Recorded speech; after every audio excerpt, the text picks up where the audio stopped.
Buenos días, hermanos de la Iglesia de San. Esta mañana vamos a hacer una escuela sabática interactiva. Vamos a exponer el estudio de esta lección importante, como era cómo consideraba la Biblia Jesús y los apóstoles. Teníamos un versículo de memoria hermoso que me voy a permitir decir. Decía, y él respondió y dijo, escrito está, no solo de pan vivirá el hombre, sino de toda palabra que sale de la boca de Dios. Mateo 4:4. Con estas palabras vamos a inclinar nuestro rostro y vamos a orar. Gracias te damos, querido Padre Celestial, porque tú nos has acompañado durante toda esta semana. Tú nos has estado con nosotros, has respondido nuestras oraciones y nuestros ruegos.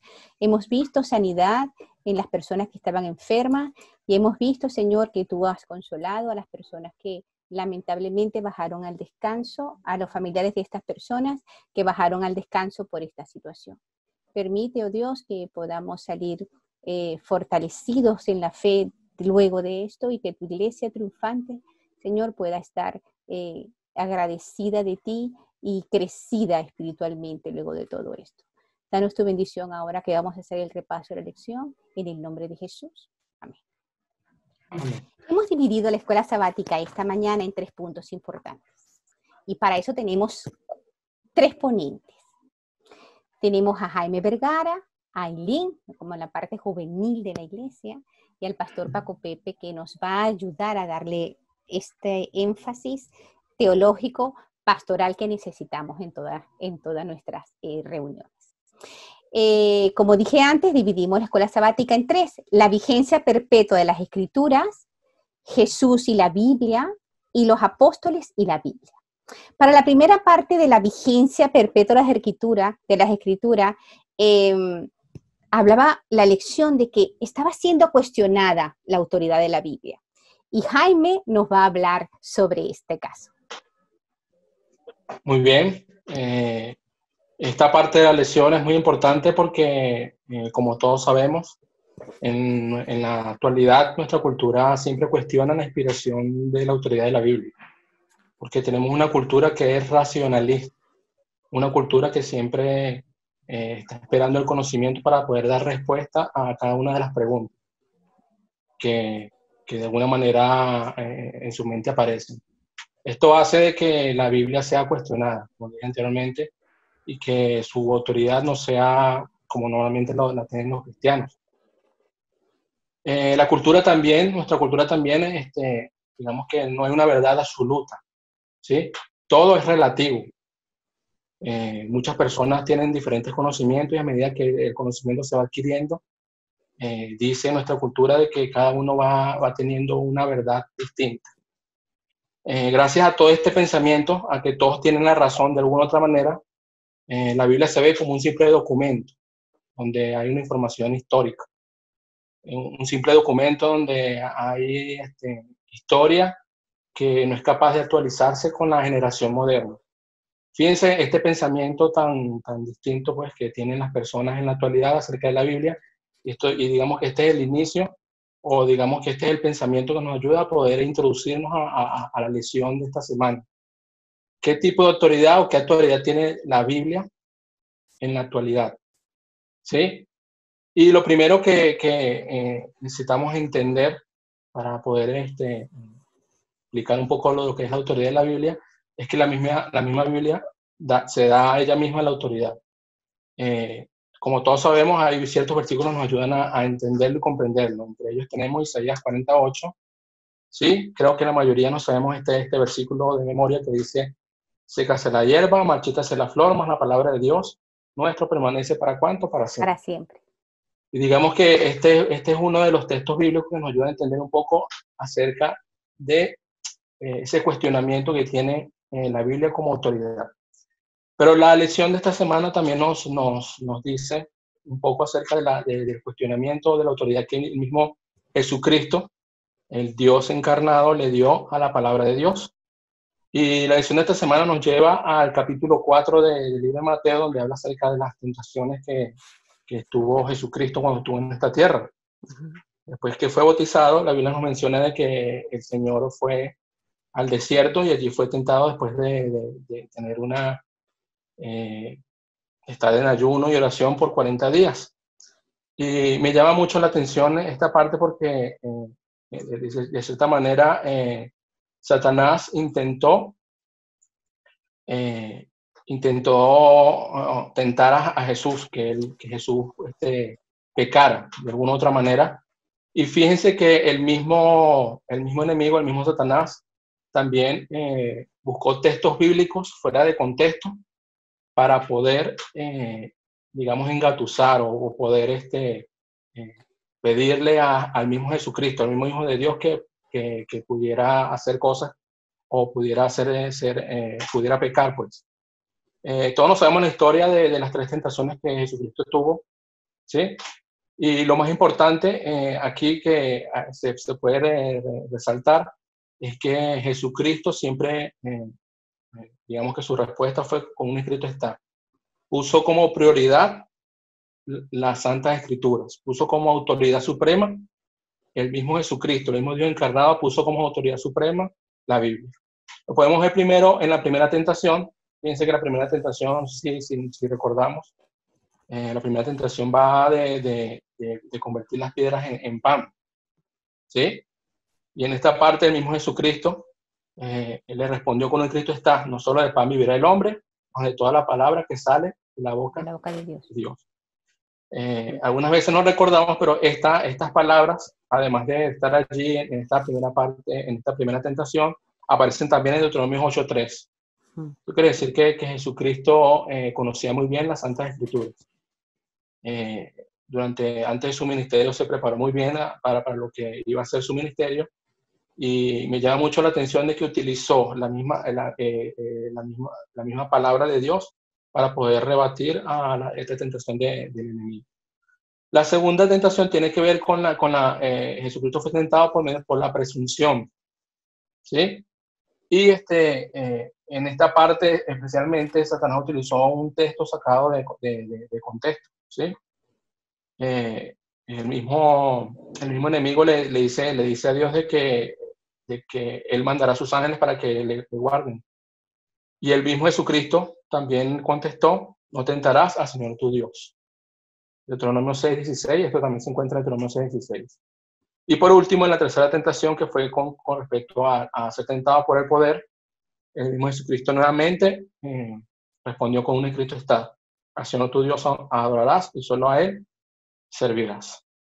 Entonces, fíjense, bueno, lo vamos a ver también más adelante, pero fíjense que Jesucristo siempre utilizó, no solamente en las tentaciones, sino en toda su vida ministerial, utilizó muchos textos del Antiguo Testamento. Recordemos que para ese entonces no estaba escrito el Nuevo Testamento se estaba viviendo en ese momento. Y el Señor conocía muy bien las leyes.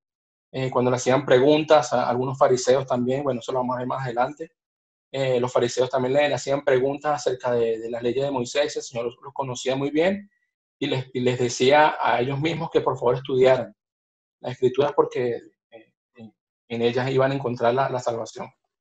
Entonces, fíjense que todo esto me llama mucho la atención porque el mismo Jesucristo, como lo dije anteriormente, era Dios encarnado. Él pudo haber racionalizado o pudo haber explicado a Satanás cuando le tentó de cualquier forma, porque él era Dios, pero no lo hizo. Solamente lo hizo por medio de un escrito.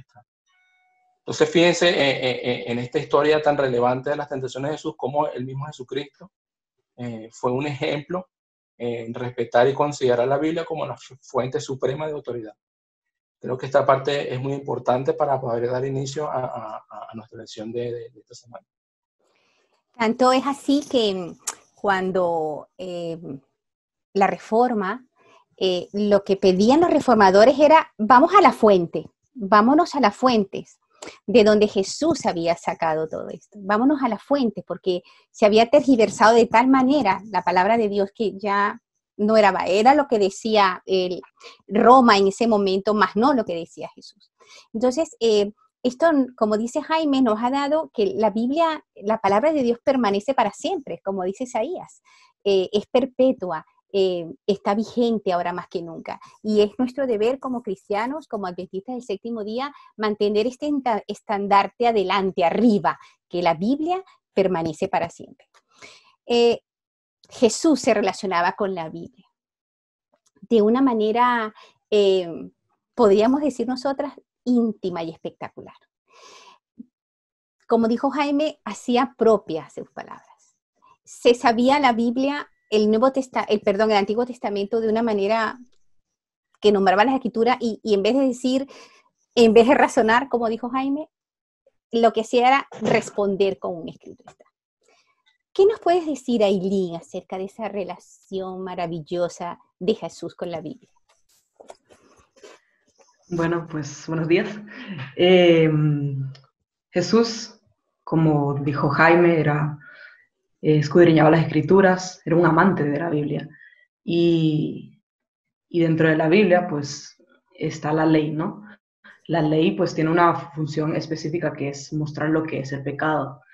Y lo cual no es la ley lo que nos salva, ¿no? Sino que somos salvos por la gracia de Cristo. Sin embargo, la idea que tenían los saduceos y los fariseos era que con solo observar la ley ya eran automáticamente salvos. Y entonces vemos que ellos continuamente pues quieren acusar a Cristo, ¿no? De que quería cambiar o anular la ley. Pero Él les dice, no, yo no he venido a hacer esto. Y en reiteradas ocasiones, pues vemos cómo Él la defiende, la menciona, la obedece, para darnos a nosotros y en su tiempo también un ejemplo a seguir. Incluso la llega a resumir con dos acciones básicas que cualquier humano, creyente o no creyente, pudiera entender. Esto está registrado en Mateo 22, 35 al 40, en donde le preguntan a Jesús, ¿cuál era el gran mandamiento de la ley? Y Jesús le contestó, amarás al Señor tu Dios con todo tu corazón, con toda tu alma y con toda tu mente. Que esto, Cristo, lo tomó de Deuteronomio 6:5. Además, el segundo mandamiento sería, y amarás a tu prójimo como a ti mismo. Y esto, de la misma forma que hizo con el primero, lo sacó de Levítico 19:18. Además menciona que de esto dependen la ley y los profetas, que la ley y los profetas y los escritos era como los judíos en su tiempo pues dividieron el Antiguo Testamento, ¿no? Así lo habían dividido. Y bueno, por tanto, Cristo no anula la ley, sino que les recuerda esos dos principios básicos, que es el amor a Dios y el amor al prójimo, que está registrado en la Biblia, algo que Jesús estudiaba desde muy pequeñito hasta que finalizó su vida, ¿no? Bueno, su vida aquí en esta tierra. Aparte también el libro Palabras de Vida del Gran Maestro, en las páginas 21 y 22, dicen que la Biblia debe ser representada como la palabra del Dios infinito, el fin de toda controversia y el fundamento de toda fe. Qué bueno. Ailín, y acerca de que Jesús hablaba, por ejemplo, cuando caminaba a Emaús, que se encontró con estos dos discípulos que estaban tristes y acongojados porque su maestro había muerto. Cuéntame con tus palabras, ¿qué pasó allí con esto de que Jesús habló con ellos? ¿Qué parte de la escritura lo dijo? Vale, pues teniendo en cuenta, ¿no?, de que Jesús acaba de resucitar, se había encontrado con las mujeres pues corrieron a contarle a todos, ¿no?, que Jesús no estaba en la tumba, que había desaparecido y que un ángel pues les había dicho que Jesús estaba vivo. Sin embargo, los discípulos estaban decaídos, ¿no? Dijeron, no, esto no es verdad, esto no pasó así. Y entonces, en el camino de Emaús, ¿no? Jesús hace referencia a toda la escritura desde Moisés, que es decir, el Pentateuco, hasta los profetas mayores y menores, ¿no?, que conocemos hoy en día, diciendo que desde ahí se menciona todo lo que iba a pasar y todo lo que estaba pasando, es decir, el plan de salvación. Y bueno, Jesús incluso se toma un momento, ¿no?, y con paciencia les explica cómo estaba predicha toda esta situación que estaban viviendo, ¿no?, en ese momento. Y incluso en un momento, pues en Lucas 24:45 dice que les abrió el entendimiento para que comprendiesen las escrituras. Y bueno, este momento me parece muy bonito, de verdad, porque Vemos cómo Jesús es tan cuidadoso, ¿no? Con cada detalle, y es tan paciente y es tan diferente a como soy yo o como sería cualquier otra persona, ¿no?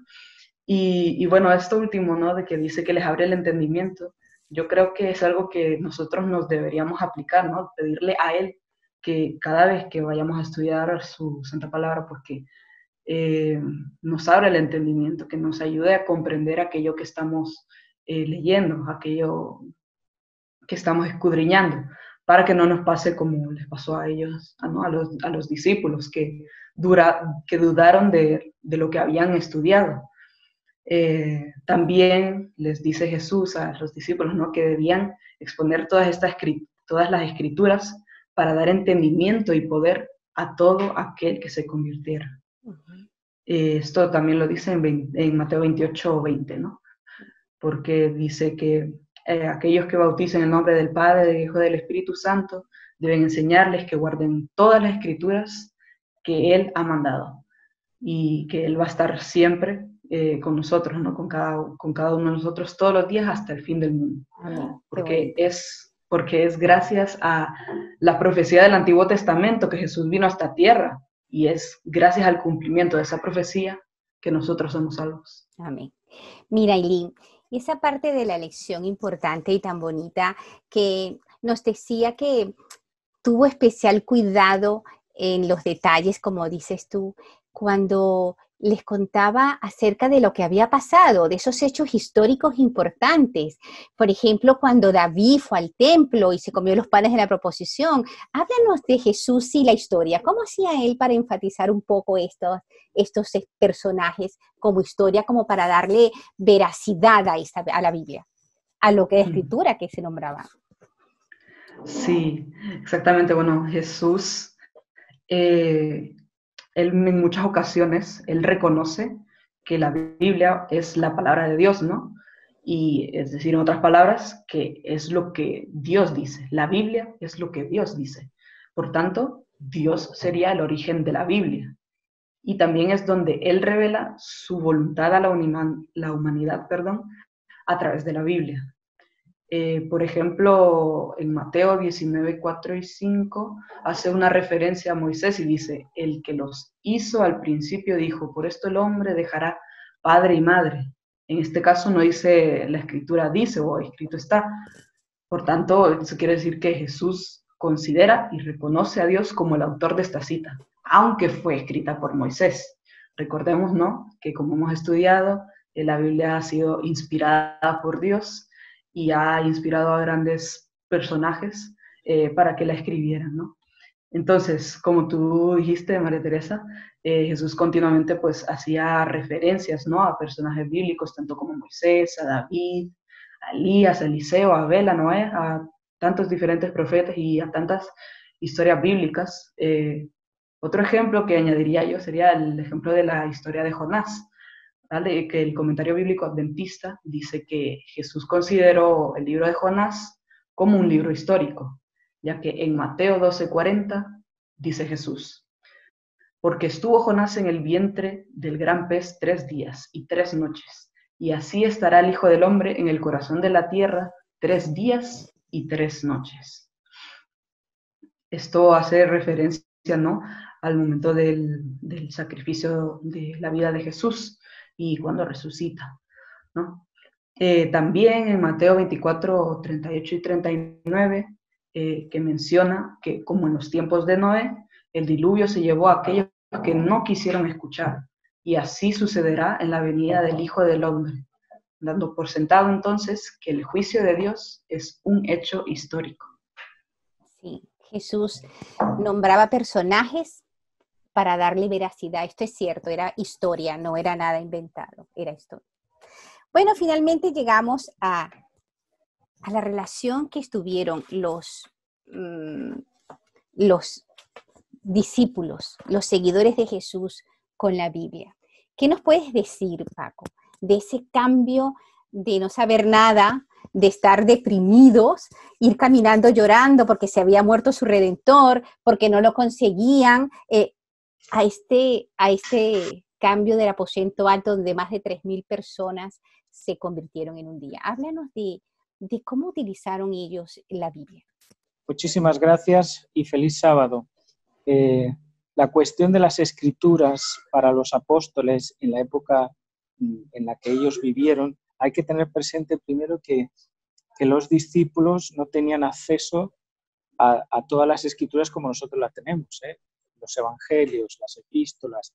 El Nuevo Testamento todavía no estaba elaborado. Ellos lo que consideraban escritura era literalmente la ley y los profetas y los libros sapienciales, ¿no? Como los Salmos, por ejemplo, o Eclesiastés, libros asociados a la revelación de Dios en el Antiguo Testamento.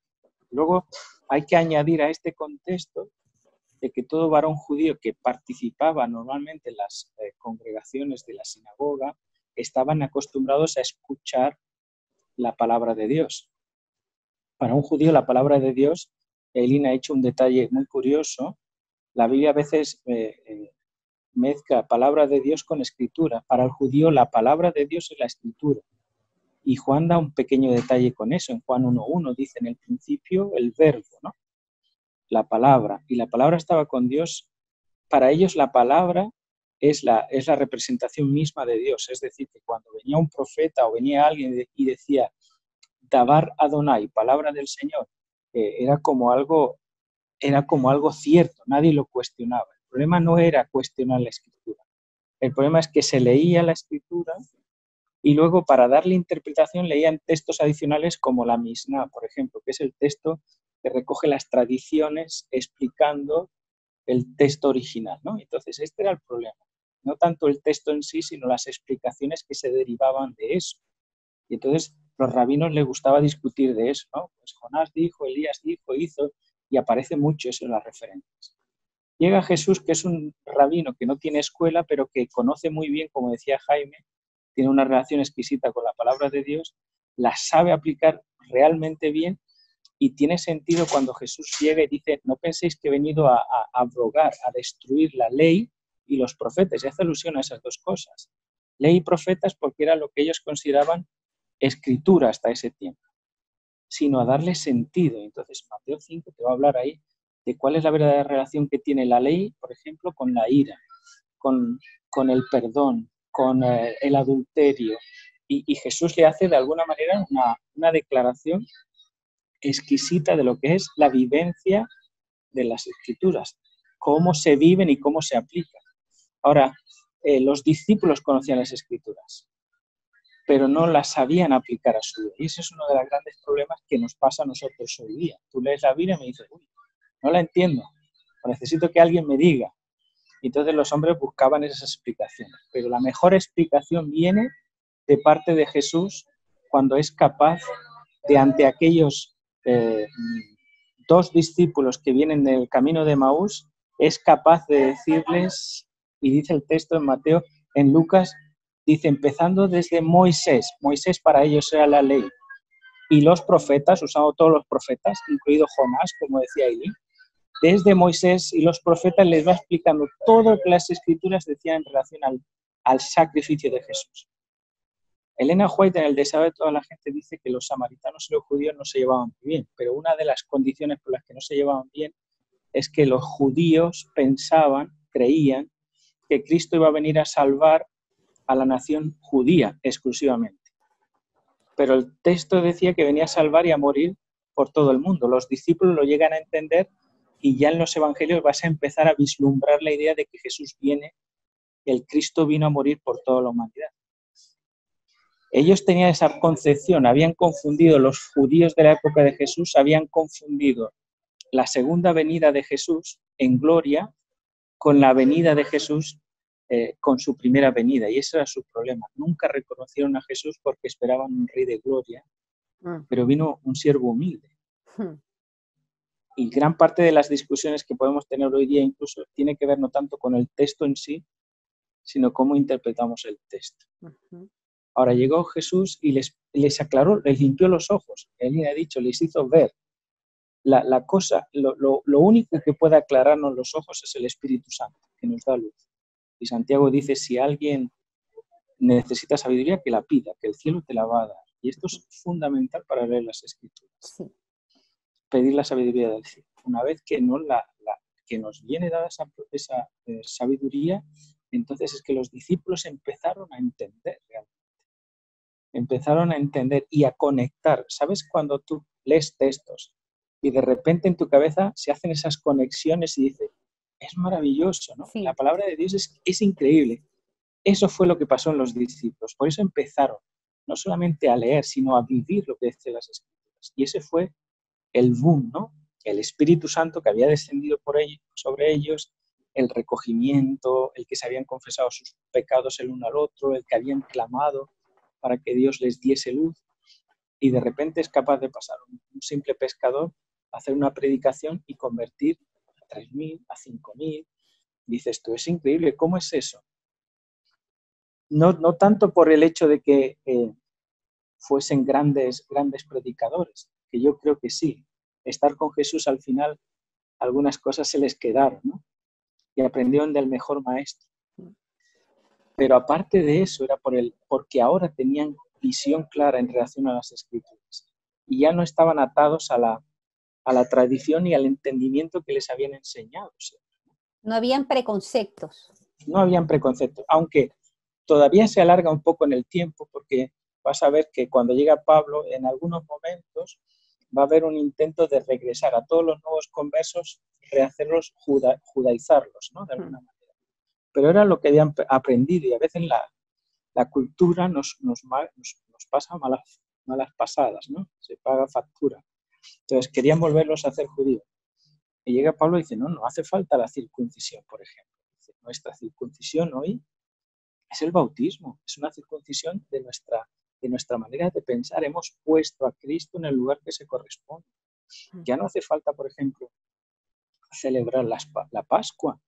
¿Por qué? Porque Cristo, nuestra Pascua, ya ha sido crucificado, ¿no? Entonces empiezan a darle cumplimiento y a tantas profecías o a tantas cosas que las Escrituras decían que ahora ellos las ven.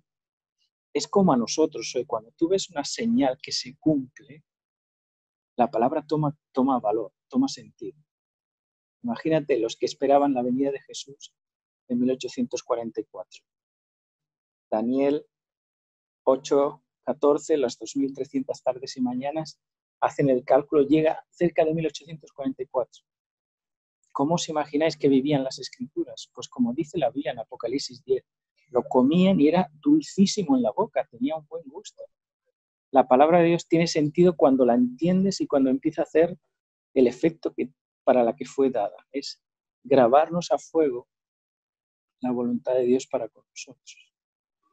Y eso nos puede pasar a nosotros también como iglesia. Y nos debe pasar, ¿eh? Dejar de ser letra muerta, porque la letra mata, dice Pablo, a convertirla en letra viva. El espíritu de la letra, que es Cristo, vivifica. Y eso es importante. Tú puedes leer la Biblia, pero si no tienes el espíritu de Cristo, no te trae vida. Te puede traer muerte incluso. Así que es importante. Ya vimos la semana pasada el método de acercarnos a la Biblia, la hermenéutica, cómo podemos acercarnos a la Biblia, cómo se interpreta. Jaime decía, ¿no? Ella se interpreta ella sola. Ella misma da autoridad de sí. Además, la Biblia tiene una cosa curiosa, es que ella misma se puede interpretar. Eso es interesante y está claro. Pero para que alguien crea en este libro como especial, no puede ser que el libro mismo se diga, yo tengo la autoridad plena. Pero la Biblia suple eso con la profecía. Cuando la profecía se cumple, algo que estaba escrito y llega a su cumplimiento, 800 años antes de que viniera el Mesías, entonces es que realmente tiene poder la Escritura. Sí. Bueno, de hecho Jesús les decía, se los he dicho para que cuando se cumpla, creáis. Amén. Y de hecho la profecía dice, es el único don que permanece todavía en el tiempo. Y la profecía es para el que cree. ¿Por qué? Porque cuando el que cree en las Escrituras lee y se cumple, ellos cogen fuerza. Ahora Jesús llega y los ve desanimados, a los que van en el camino de Emaús. Les recupera todas las profecías, se las pasa por el cristal adecuado acerca del Cristo, del siervo sufriente, que venía a dar su vida como el Cordero de Dios, y de repente tiene sentido. Y entonces vuelven contentos, ilusionados, ¿no? Porque porque ahora han entendido. Creo que eso es uno de los beneficios de la escritura y de acercarnos a ella con ese talante, con ese espíritu de dejarnos enseñar. Por muchos años que llevemos, por mucho tiempo que hayan escuchado la Biblia, Jesús la puede interpretar mejor que nadie. Y solamente Jesús. Amén. Así es. Paco, ¿qué nos dejas para finalizar este estudio esta mañana? ¿Qué nos dejas como parte práctica de esto? Porque nosotros somos ahora los apóstoles de Jesús, somos los pies y las manos de Jesús en esta tierra. Todo lo que estudiamos y todo lo que nosotros vamos a vivir ahora, vamos a basarlo en estas escrituras y en estas vivencias que tenemos con Jesús a diario.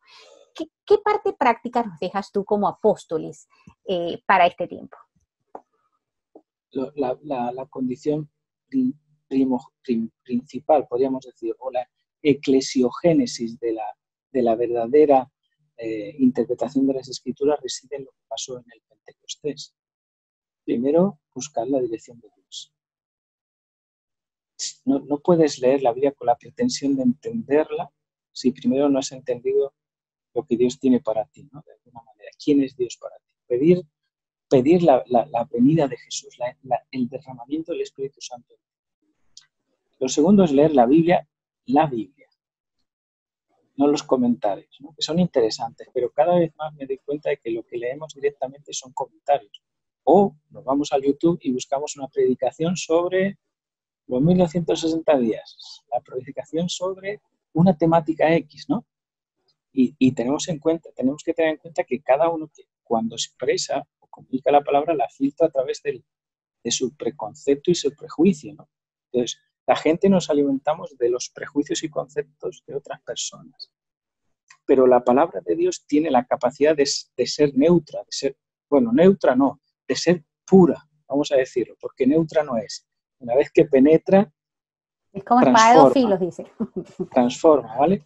Pero no tiene esa carga de interpretación que tienen, por ejemplo, los cultos. Yo me di cuenta de que mucha gente en la iglesia adventista, que es la que conozco más, consume mucho de lo que los demás leen. No leen, ¿no? Y a pesar de que criticaban mucho que la iglesia católica no leen, que se fían del cura, de lo que sea, estamos cayendo en la misma condición. Hay que leer la Biblia con el simple deseo de que la Biblia me hable a mí.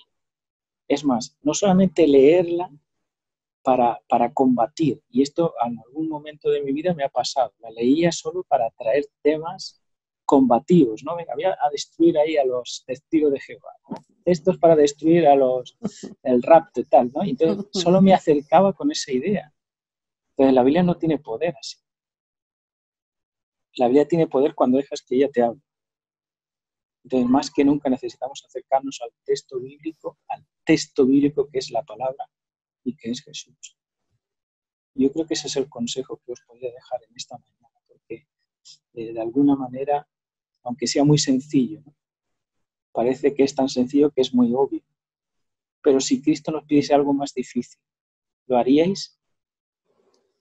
Seguro. Pero como es algo sencillo, uno dice, no, pregúntatelo. ¿Y si fuera muy difícil lo que pidiera Jesús? Sí. Hay gente que espera que Jesús le pida algo muy, muy, muy difícil, porque de esta manera justificaría que su esfuerzo ha merecido la pena. Pero es que lo difícil lo hace Cristo. Yo he preparado todo. La única condición es que tú conozcas mi palabra. Amén. Que mi palabra esté en vosotros. Amén. ¿Por qué? Porque la palabra, como dice Jesús, lo que hace es limpiarnos. Y eso dijo a sus discípulos. Vosotros ya estáis limpios por la palabra que os he hablado. Cuando la Biblia llega y penetra, es como que diluye los pensamientos negativos, los prejuicios, los preconceptos, incluso la tradición que tenemos, y de repente se instalan pensamientos correctos. Ese es el poder de la Escritura, pero de la Escritura sola, sin filtro más que el que viene del cielo, ¿no? Decir, Señor, muéstrame. Ojalá que seamos capaces de acercarnos de esa manera, para crecer.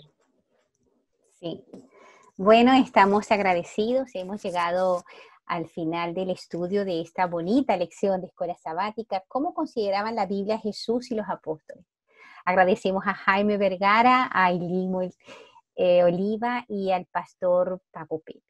Vamos a finalizar este estudio con una oración y voy a pedirle al pastor de nuestra iglesia, Pastor Paco, por favor, diríjanos una oración para finalizar este estudio. Con mucho gusto. Padre nuestro, Señor, te damos gracias por esta escuela sabática, por la bendición, Señor, de tener tu palabra. Ayúdanos a darle el lugar que se corresponde en nuestras vidas, a tomarla como fuente de inspiración, como fuente de vida, a través de la cual tú, Señor, te nos revelas, te nos muestras. Queremos sentirte cerca, sentir el consuelo que a veces buscamos en ella, sentir la respuesta que mucha gente tiene, pero sobre todo tenemos que tenerte a ti, Señor, que tú eres la palabra viva, cortante y eficaz, Señor, que eres capaz de cambiar nuestra mente y cambiar nuestro espíritu. Amén. Queremos ponernos en sintonía contigo, por eso damos gracias por tu palabra, porque la has protegido hasta este día, para que puedas seguir trayendo vida, resucitando muertos, Señor, levantando y sanando. Gracias por ello. En el nombre de Jesús. Amén. Amén. Amén, amén, amén, amén. A continuación, no te pierdas los siguientes anuncios que tenemos para ti. Los sanitarios de tu iglesia de Sants quieren traerte un mensaje de esperanza, amor y tranquilidad, y recordarte que en estos momentos es cuando más necesitamos de tu ayuda, ahora que se ha permitido que algunos trabajadores salgan a la calle. Y te pedimos que si no es obligatorio, no salgas, porque es la única forma que tenemos de estabilizar la situación y que la curva se mantenga en descenso. Quédate en casa por los que salimos a trabajar. Mantén la calma y confía en aquel que tiene el control de todo. Aprovecha estos días para mantenerte cerca de Dios. Quédate en casa. Confía en Jesús. Hazle caso a los que saben y no salgas de casa. No caigas en la desesperación. Busca la paz en el Señor. Decía Aristóteles que la esperanza es el sueño de los hombres despiertos. Sigamos pues soñando, porque la palabra de Dios nos dice que la esperanza es un valor que nunca caduca. Ahora permanecen la fe, la esperanza y el amor. Puede ser que nunca pierdas la fe, quizás nunca dejes de amar, pero puede ser que perdemos la esperanza de que las cosas se van a dar porque Dios está al control de ellas. No permitas que la espera te haga perder la confianza en que Dios siempre cumple su palabra, la confianza de que Dios nunca nos falla. No dudemos, no temamos, a menos que olvidemos al Dios y Señor, autor y consumador de nuestra propia salvación. Entra en tu plataforma de contenidos adventistas. Accede de manera fácil y disfruta de la sección infantil, con canciones y vídeos educativos para los más pequeños. Encuentra música variada con grupos de adoración de todo el mundo. Aprende con documentales sobre naturaleza e historia desde una perspectiva cristiana. Descubre series, películas, testimonios, estudios bíblicos y programas de salud, familia y estilo de vida. Cada semana, nuevos contenidos seleccionados para ti, desde donde quieras y cuando quieras, en tu móvil, ordenador o tablet. Descárgate la aplicación o entra en hubmedia.es, tu televisión a la carta para toda la familia. Más cerca, más misión, más esperanza.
No olvides seguirnos en nuestras redes sociales para estar al pendiente de las actividades que realizamos como iglesia. Momento para los más pequeños, atentos al rincón infantil. Hola niños, hola niñas, ¿cómo están? Yo espero que estén muy bien. Mira, hoy vamos a hablar de un personaje bíblico que se llama Naamán. Naamán, para ser sanado, tuvo que obedecer. Así como vosotros están siendo obedientes, quedando en casa, ¿verdad? Sé que vosotros están con muchas ganas de salir, correr, jugar con los amigos, ir al cole, pero tenéis que quedar en casa. Por eso que vosotros están siendo muy obedientes. ¿Y por qué quedamos en casa? Seguro que ya sabéis, tenemos que quedar en casa porque estamos obedeciendo una orden del Ministerio de la Salud. Porque ahí fuera hay un virus que es muy peligroso. ¿Y sabes cómo se llama este virus? Esto mismo es el coronavirus.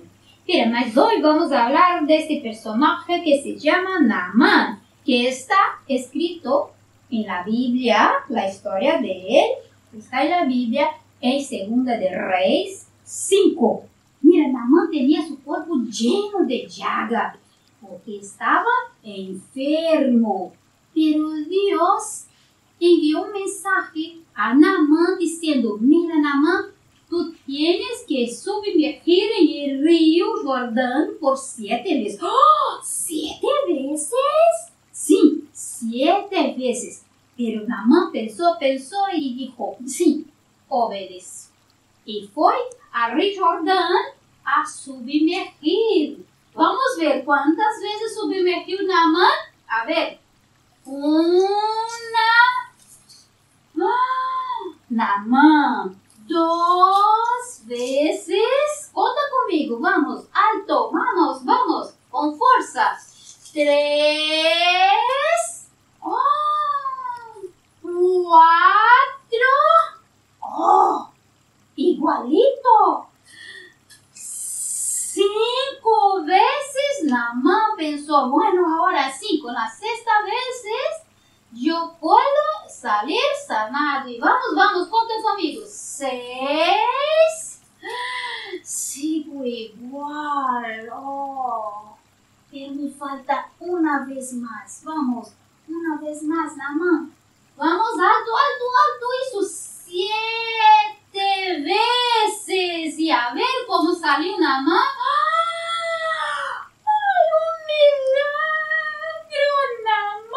Salió curado.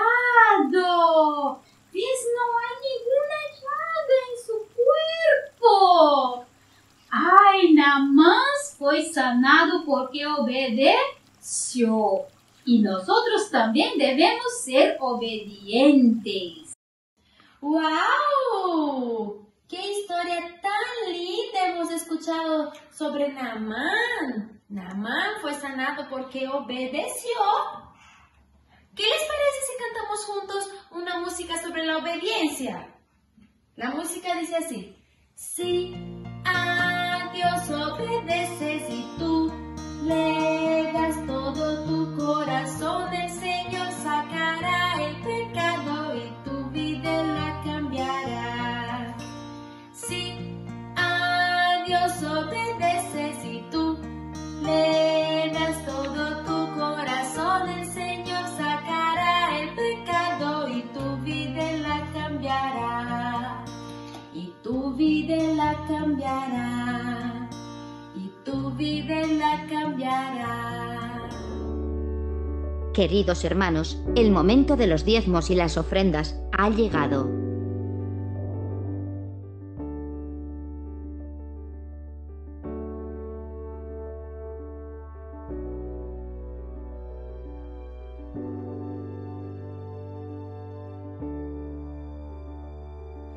Feliz sábado, iglesia. Te invito a que juntos vamos a tener una oración.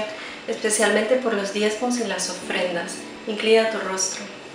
Padre amado, tú que estás en los cielos, te damos gracias por cada una de tus bendiciones, Señor. Gracias por suplir nuestras necesidades aún sin merecerlo. Te pedimos por los diezmos y las ofrendas, por todas aquellas personas que han decidido devolverte la parte que a ti te corresponde, y también por todas las personas que no lo han podido hacer. Bendíceles de igual manera. Ayúdanos a ser dadores alegres y a poderte serte fiel en lo poco y en lo mucho. Dejamos este sábado en tus manos. Todo esto te lo pedimos en el nombre de tu Hijo amado Jesús. Amén. A continuación, una reflexión para todos nosotros, impartida por nuestro pastor. Feliz sábado, queridos hermanos. Espero que cuando recibáis este mensaje, tu casa y tú mismo te encuentres en salud plena, tanto física como espiritual. Esta mañana me gustaría compartir con vosotros unos pensamientos en torno a lo que Dios espera del hombre entre tanto y cuanto Él regresa. ¿Qué es lo que pide Dios del hombre? Esta pregunta el ser humano se la ha hecho a través de todos los tiempos. La Biblia tiene respuesta a esa pregunta. Para ello me gustaría compartir con vosotros varios textos que encontramos en las Escrituras que nos van a revelar de alguna manera ese deseo que tiene Dios de aquello que tú le debes ofrecer, de aquello que yo le debo ofrecer a Dios. En Segunda de Reyes, capítulo 5, vamos a encontrar la experiencia de un gran hombre valiente, como dice Segunda de Reyes 5:1, un hombre valiente, pero un hombre leproso. Este hombre era Naamán. Naamán era el general del ejército del rey sirio Ben-Hadad II, que aparece en Segunda de Reyes. El rey contemporáneo en Israel era Joram. Este hombre, Naamán, tenía una de las cualidades que pocos hombres tienen en la vida, y es la valentía. Pero fíjate que propiamente por ser valiente no le evitaba tener una dificultad como la lepra. Y esta es una de las grandes lecciones para entender lo que Dios espera de nosotros en esta tierra. Por mucho esfuerzo, por mucha capacidad, por mucha valentía que haya en nosotros, por los desafíos alcanzados, por los logros obtenidos, aun con todo y eso, hallando gracia delante de los hombres, puede ser que nuestra vida, como la de Naamán, esté llena de lepra. Isaías 1 dice que desde la cabeza hasta los pies en el hombre, todo es llaga y podredumbre. Así que Naamán, gracias a la intervención milagrosa de una de las niñas esclavas que habían sido llevadas en alguna de las incursiones que habían hecho, esta niña le declara a Naamán que en la tierra de Israel hay profeta de Dios y que el profeta de Dios puede hacer lo que los hombres no hacen. Y me parece extraordinario que aún en la esclavitud esta niña es capaz de mantener su identidad y de mantener esa fe puesta en que el Dios que salva estaba en Israel. Aparentemente Naamán tiene una relación tan especial con esa niña que, a pesar de que es niña, acepta el consejo de ella. Ni siquiera registramos el nombre en la Biblia de esa pequeña, pero sí registramos las acciones, la firmeza, la entereza con la que decía, con la que vivía su creencia. Quizás fue eso lo que llevó a Naamán a dar un paso más y salir de su territorio para buscar ayuda en la ciudad enemiga. Así que habla con su rey Ben-Hadad, y Ben-Hadad le escribe una carta al rey de Joram para que atienda la necesidad de una persona tan estimada para él como era Naamán. Naamán hace algo interesante. Dice la Biblia que Naamán lleva 10 talentos de plata, 6.000 monedas de oro y 10 mudas de ropa nueva. Él piensa que la gracia de Dios, que el milagro de Dios se tiene que pagar, quizás por lo que ha aprendido, y esta es una de las revelaciones que nos da la Biblia a lo largo de toda la historia, desde el principio de la creación. Hay dos clases de adoradores a lo largo de todos los tiempos. Aquellos que confían en la sangre del Cordero y aquellos que piensan que pueden ofrecer algo para alcanzar la gracia de Dios. Naamán llegó a la ciudad delante del rey Joram, y cuando leyó aquellas cartas, el rey Joram se puso fatal, porque pensó y gritó: el rey Ben-Hadad, lo que quiere es buscar mi ruina. Yo no puedo hacer nada por Naamán. Eliseo, que estaba enemistado con el rey Joram, no estaban de buenas y no estaba en la corte, sino estaba retirado en su casa. Había oído lo que le había pasado al rey Joram con este hombre Naamán, y mandó llamar al rey Joram y le dijo: mándamelo para que sepan que hay un profeta en Israel. Naamán obedece, coge todo su séquito, todos sus bienes con los que había venido para comprar su salvación, para comprar su sanidad, y va pensando que cuando llegue el profeta de Dios le va a pedir algo extraordinario. Y esa es otra verdad que en la que el ser humano cae una y dos y muchas veces.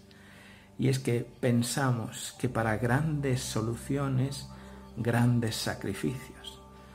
Dios, para librarme de este gran mal, me tiene que pedir algo tremendamente importante. Por eso voy bien cargado, con oro, con plata y con ropa. La frustración de Naamán llega cuando Eliseo ni siquiera sale a su encuentro, sino que manda a su siervo Giezi para que de alguna manera este siervo le diga: mira, lo que tienes que hacer es esto. Dice el profeta de Dios que te laves 7 veces en el río Jordán. Uy, cuando Naamán escuchó eso, se llenó de rabia. Se frustró de tal manera que pensó en abandonar. Cogió su carro, su séquito y dio la vuelta, gritando: en mi país hay ríos mucho más limpios que el Jordán. Habana y Farfar, ríos de Damasco, son mucho más limpios y más importantes que el río Jordán. Habana y Farfar eran ríos realmente espectaculares. Habana, una de las traducciones que se da a ese nombre es el pedregoso, el que va lleno de oro. Y Farfar es el que es veloz, el perpetuo, el que siempre tiene caudal. Y me parece interesante porque Habana y Farfar se convierten en los dos argumentos con los que los seres humanos a veces pretendemos comprar la vida, con el oro y con el tiempo. Y ninguna de las dos cosas nos puede sostener en esta tierra para siempre. Así que Naamán había puesto la confianza en todo aquello que él podía controlar. Pensaba que el dinero o que quizás el tiempo, la distancia arregla todas las cosas. Pero hay problemas en el ser humano que ni todo el oro del mundo, ni todo el tiempo que nunca tendremos, podrá arreglar jamás. Así que él se fue frustrado porque pensó que de alguna manera él podía recurrir a sus propios recursos para solucionar sin tener que haber hecho aquel viaje. Sin embargo, Dios intervino a través de sus criados y le hizo pensar en razón, entrar en razón. Si el profeta te hubiese pedido algo muy difícil, ¿no lo habrías hecho? Y Naamán cayó en cuenta. Es verdad que yo pensaba de esta manera: si mi pecado, si mi mal es muy grande, lo que tengo que hacer para contrarrestarlo tiene que ser igualmente grande. Naamán tenía 2 grandes problemas, 2 grandes enfermedades. Una era el orgullo y otra era la lepra. El orgullo a veces nos impide reconocer que en las cosas pequeñas puede haber grandeza y que Dios se manifiesta en esos detalles para transformar vidas completamente. Nos centramos tanto en nosotros mismos que dejamos de ver lo que Dios puede hacer en nosotros. Lávate 7 veces, le dice. Y Naamán fue al río y se sumergió 7 veces. Y yo me imagino, ¿no? Cuando Naamán iba por la 5ª vez que se sumergía y no notaba nada en su cuerpo, por la 6ª vez y la última vez llenó sus pulmones de aire, se sumergió completamente. Y cuando salió, ni siquiera tenía ni ganas de abrir los ojos. Pero cuando por fin tomó la decisión, comenzó a ver que su cuerpo estaba regenerado completamente. Y Naamán se llenó de gozo de tal manera que fue corriendo a llevarle un reconocimiento, una muestra de la gratitud que tenía para ese Dios. Y esto es una lección maravillosa. Hasta los paganos son capaces de reconocer la grandeza de Dios y ofrecer lo único o aquello que le han enseñado. Pero ¿cuál fue su sorpresa cuando llegó y el profeta no quiso aceptar nada? No era el momento de aceptar ninguna ofrenda. Naamán quedó completamente convertido, a tal punto que declaró que a partir de ese día solamente adoraría al Dios de Israel y que Dios le perdonaba si en algún momento, como era la mano derecha del rey Ben-Hadad, el rey Ben-Hadad le pidiese que le acompañase a sus templos paganos y el rey se apoyase en su mano y yo me inclinase para que el rey se inclinase de esas imágenes, que Dios me perdone. Pero a partir de ese día, Naamán aprendió a servir al Señor. Y esta es una lección para nosotros. A veces pensamos que para lograr las cosas imposibles en nuestra vida necesitamos que el Señor nos pida cosas tremendas. Necesitamos que el Señor nos pida, mira, tienes que poco más que sacrificar. Mirad lo que dice la Biblia en el libro de Miqueas, el capítulo 6. Miqueas capítulo 6, versículos 6 al 8.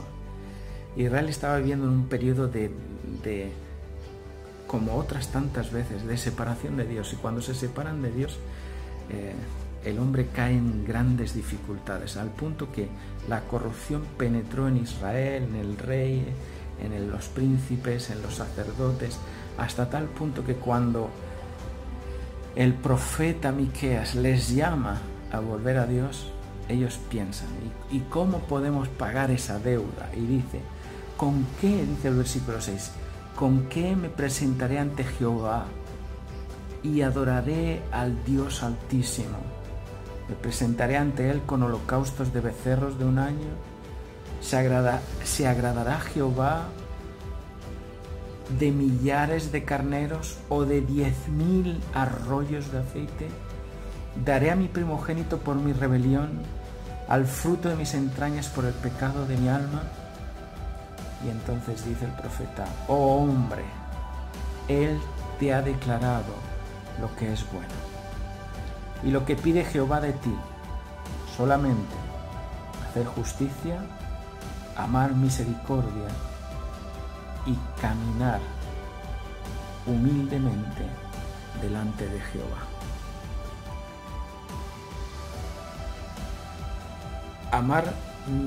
Hacer justicia, esta expresión me ha llamado siempre la atención. ¿Cómo se hace justicia? Porque el ser humano tiene un problema a la hora de hacer la justicia. La justicia del hombre nunca es justa, siempre está descompensada, siempre está fuera de control. Pero la palabra de Dios nos declara precisamente lo que no es hacer justicia. No es tomar con violencia o ejercer opresión sobre las personas que están a nuestro lado.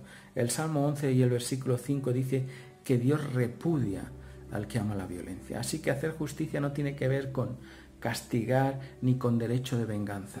Es más, el consejo de la palabra de Dios siempre ha sido: mía es la venganza, mía es la justicia. Porque sabe que nosotros nos descompensamos, nos pasamos y siempre intentamos quedar por encima. La palabra de Dios nos dice que hacer justicia tiene que ver más con las obras del bien, con hacer el bien. Hacer el bien en el sentido de que dice Isaías 1:17, hacer justicia al huérfano, atender a las viudas. Tiene que ver con la praxis, con la práctica, con ejercer la capacidad de sostener a las personas más débiles. En realidad la justicia o hacer justicia no tiene nada que ver con uno mismo, sino con el trato que damos a las demás personas. Habacuc 2:4 además nos dice que el justo, el que hace justicia, debe caminar por la fe. Así que la justicia se aplica a la fe. Y en este sentido la palabra de Dios es bien clara. Nosotros somos salvos por fe. Y la fe, por lo tanto, es un don, un regalo de Dios para el ser humano. Amar la misericordia. ¿Qué es la misericordia? Sino la capacidad de tener paciencia, la capacidad de tener visión para ver la oportunidad en los demás. Una de las cosas que me sorprende de la misericordia de Dios es que nunca nos habla mirándonos desde la situación en la que nosotros estamos ahora, sino que cuando Dios nos habla a nosotros, nos habla mirando a lo mejor de nosotros el día que Dios acabe su obra maravillosa en nosotros. Por eso dice Mateo 5:7, bienaventurados los misericordiosos, porque ellos recibirán misericordia. La misericordia tiene que ver con esa capacidad de restauración, con esa capacidad de oportunidad. Es más, en Lucas 6:23, hasta la misericordia se asocia con la perfección. El texto de Lucas 6:36 dice, sed pues misericordiosos como vuestro Padre que está en los cielos es misericordioso. El paralelo a ese evangelio sinóptico es Mateo 5:48, sed pues perfectos como vuestro Padre que está en los cielos es perfecto. Así que la palabra de Dios me dice que amar la misericordia es ser capaz de tratar a las personas como Dios las trata, sin acepción de ninguna de ellas. Porque en el contexto tanto de Lucas como de Mateo, Dios dice que hace salir el sol para buenos y para malos.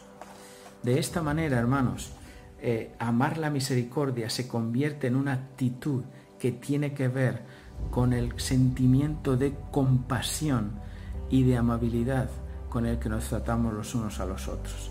Primera de Pedro 3:8 dice que seamos de un mismo sentir, compasivos, misericordiosos y amables. Y esto tiene que ver más con el carácter de Dios, más de lo que nosotros nos imaginamos. La última parte del texto dice, aprende a caminar humildemente. Y yo me he preguntado, ¿cómo aprendemos a caminar humildemente? En el texto del manuscrito 140, un manuscrito de Elena White, en el año 1902, ella va a morir en 1915, ella dice, tomad toda la armadura de Dios, no olvidéis las sandalias del Evangelio de la paz, no vayáis con trato duro y con voz airada a llevar el mensaje de buenas esperanzas. Tiene que ver, por lo tanto, con esa capacidad de transmitir de manera amorosa, humilde, pacífica, sin agredir al que todavía no ha alcanzado el nivel al cual tú estás. En Primera de Reyes 3:6, David el rey David es recordado por su hijo Salomón y es recordado por algo impresionante. El texto dice que David halló misericordia delante de Dios porque David caminó en lealtad, en justicia y en rectitud. La lealtad, la justicia y la rectitud tiene que ver con el carácter que se identifica en Dios. Ahora, ¿cómo caminar ese camino y cuál camino seguir? Pues el Salmo 32:8 nos dice algo interesante. Yo te haré entender, dice el Salmo. Yo te enseñaré el camino que has de caminar. Y eso sí que es importante, porque es el Dios quien nos iba a enseñar a nosotros cuál era el camino por el cual deberíamos caminar humildemente. Y ese cumplimiento llega en la persona de Jesús. Cuando Jesús dice, aprended de mí, que soy manso, que soy humilde. Ahora Jesús va a tomar a un niño que se estaba acercando a él y le impedían que los niños se acercaran a Jesús. Y Jesús dijo, dejad que los niños se acerquen a mí. Mateo 18:3. No se lo impidáis, porque de los tales es el reino de los cielos. Y os aseguro que si no fueseis como niños, no entraréis en el reino de los cielos. Y me encanta el mensaje que Dios usa, que la figura que Él usa para entender lo que es la humildad. Y es la figura de un niño. ¿Por qué un niño? Porque el niño, una de las características que tiene es que el niño es dependiente. El ser humano, cuanto más grande nos hacemos, cuanto más herramientas tenemos, cuanto más creemos que sabemos, solemos independizarnos más de Dios. No contamos con Él, sino que confiamos en nuestras fuerzas. Como Naamán llevó su dinero y sus riquezas para poder comprar ciertas cosas. Pero el niño sabe que no puede ofrecer más que depender absolutamente. Los niños tienen un sentido de justicia establecido de manera extraordinaria. El mal lo ven muy claro y el bien lo ven muy claro. El tiempo deforma nuestra manera de ver el bien y el mal.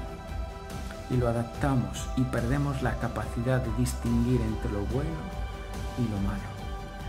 Si algo tienen los niños es que tienen confianza absoluta.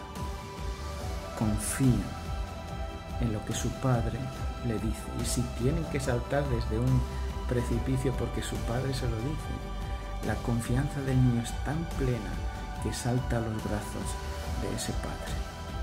Otra característica increíble de los niños es que tienen una capacidad de absorber los problemas, el daño y convertirlo en algo positivo extraordinario. Un niño es capaz de sufrir un problema, de tener una pelea con otro niño, pero a los 2 minutos va a estar jugando con ese niño como si no hubiese pasado nada. Y efectivamente así es, como si no hubiese pasado nada. Pero el ser humano, una vez que crece y que rompe esa dependencia y esa confianza en nuestro Padre Celestial y nos hacemos más sabios y más entendidos en nuestra propia sabiduría, somos incapaces de olvidar y de perdonar. Otra característica del niño es que es tierno. Son personas tiernas, sensibles, no son ásperas, son personas con las que da gusto hablar, con las que el Evangelio puede ser llevado de manera pacífica. Son aquellos que han entendido qué significa ponerse las sandalias del Evangelio de paz. No se impone nada, sino que se camina de alguna manera confiando en el poder de Dios. Y otra de las razones por la cual nos compara la humildad con el niño es porque el niño es inocente. Tiene esa capacidad de inocencia, esa capacidad, permitidme, a veces hasta de ignorancia. No hace nada a voluntad, no hace nada intencionado hasta que no aprenda a distinguir entre el bien y el mal. Ahora, Jesús dijo en Mateo 25:40, por cuanto lo hicisteis a estos más pequeños, a mí me lo hicisteis. por cuanto me disteis de beber, me disteis de comer, enfermo y me visitasteis, a mí me lo hicisteis, cuando lo hicisteis a uno de estos más pequeños.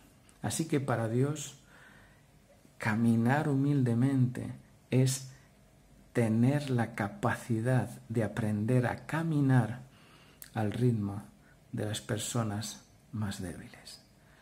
Porque fijaos, la salvación no es una carrera de progresión, no es una carrera, no es una carrera de velocidad, es una carrera de progresión, es una carrera de distancias largas.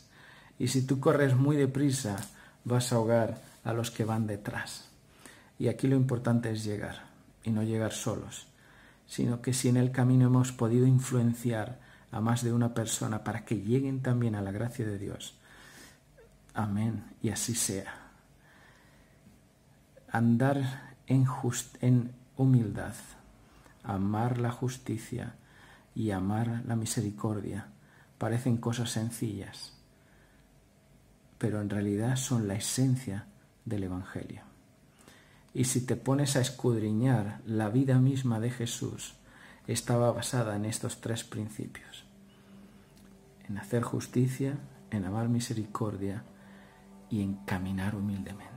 Jesús vino precisamente para eso, para hacer justicia, para que la paga del pecado fuese saldada y que tú y yo recibiésemos vida eterna. Jesús vino para enseñarnos el camino, la fórmula, el método, el medio para llegar a nuestro Padre Celestial. ¿Qué tengo que hacer? En varias ocasiones en el ministerio de Jesús le preguntaron ¿qué tengo que hacer para ser salvo? Y Jesús les va a llevar no tanto al concepto de la justicia, porque yo he venido a hacer la justicia. Es más, les va a llevar al concepto que tiene que ver con las relaciones humanas. Le va a llevar a ese concepto de dejarlo todo y seguirme a mí. Confiad como un niño. Y aunque no tengo ni dónde caer muerto, no tiene el Maestro, el Señor, dónde recostar su cabeza, es la confianza la que nos va a llevar a través de la incertidumbre. Por eso, querida familia, queridos amigos, estamos viviendo momentos difíciles alrededor nuestro. El mundo está convulsionando en una situación de pandemia que lo que hace es desestabilizar todos los parámetros de nuestra vida. Y empezamos a poner nuestra confianza en aquello que teníamos y descubrimos que lo que teníamos, el dinero y el tiempo, no nos curan. Pero sí hay algo que nos puede curar, y es hacer caso a la palabra de Dios, porque nuestra vida va más allá de esta. Nuestra vida tiene que ver con la eternidad, y para llegar a ese lugar de la eternidad, el Señor nos ha declarado lo que es bueno. Esto es bueno: hacer justicia, tener la capacidad de ver a las personas que sufren, a los huérfanos y a las viudas, atender sus necesidades. Amar la misericordia es la capacidad de dar otra oportunidad, de ver a la persona cómo será y no cómo está siendo en ese momento. Y así es como nos ve Dios. Y caminar humildemente tiene que ver con la capacidad de depender absolutamente de Dios, de ser sensibles a aquellos que están aún en las fases más iniciales de su relación con Dios. El libro de Génesis nos habla de Jacob. Después de la lucha que tuvo con el ángel, Jacob quedó tocado para siempre. El ángel le dislocó la cadera y a partir de ese día, dice Génesis 33, Jacob aprendió a caminar al paso de los niños y al paso de las ovejas. Necesitamos aprender a caminar al paso de los niños y de las ovejas, porque de ellos es que es el reino de los cielos. Jesús va a usar dos símbolos para aquellos que van a formar parte de los que estén en la tierra prometida. Algunas veces les va a llamar ovejas y otras veces le va a llamar niños. Que el Señor nos ayude a tener la actitud de los niños y la actitud de la oveja, que se resumen en dos palabras: confianza y dependencia. Que el Señor te bendiga y que tengas un sábado bendecido, ahora y siempre, en el nombre de Jesús. Amén.